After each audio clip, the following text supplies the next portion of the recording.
Yakuza Like a Dragon, Infinite Wealth. Yakuza is an ongoing JRPG series dating all the way back to 2005. It's a series that knows how to have fun, often mixing in lots of comedy beneath its serious undertones. Back in 2020, Like a Dragon was released and the new protagonist, Ichiban, was introduced. I enjoyed the game myself and was impressed with how they handled such a transition, going to a turn-based combat system and, more importantly, replacing the iconic protagonist Kiryu, who's been serving the series for over 15 years. It would be 4 years later in 2024 we got the sequel to Like a Dragon, Infinite Wealth. Now, Infinite Wealth continues the story of Ichiban while also paying great respect to Kiryu.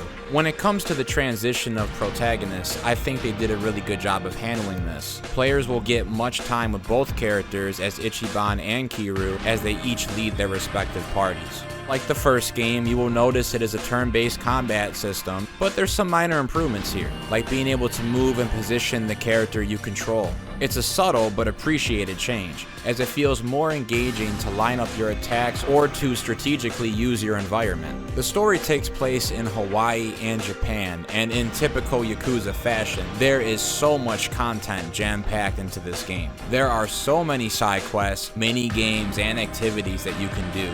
It is truly impressive how polished and smooth this game is for all that it does. There are games and games within this game.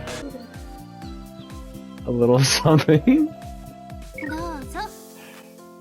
I bestow you a present the back of my head.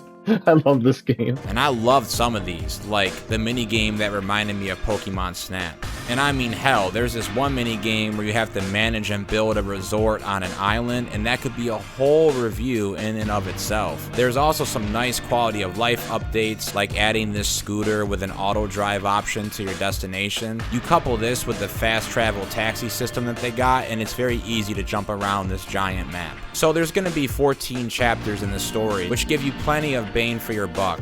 This is probably the only series that I would say that rivals Metal Gear for its notoriously long cutscenes. But I will say for the reading bits, I appreciated this auto option so you could just let these scenes naturally play out.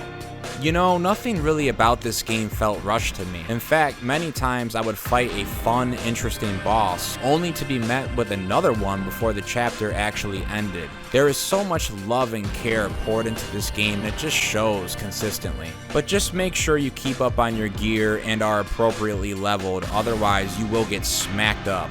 Thankfully, many times the campaign will even warn you to make sure that you're ready. I would love to give this game a 5 out of 5. But my only real complaint is some of the endgame grinding. I had to take Ichiban and his party and grind out this dungeon bit, upgrade their gear, and then beat his final mission, only to be switched over to Kiryu's party to do the exact same process. But overall, what you have here is a fantastic game. It always is able to make me laugh. It has zero glitches and crashes, and they know how to have fun, the most important part of a game. Yakuza is easily one of the best JRPG series in the business. I give this a strong 4 out of 5.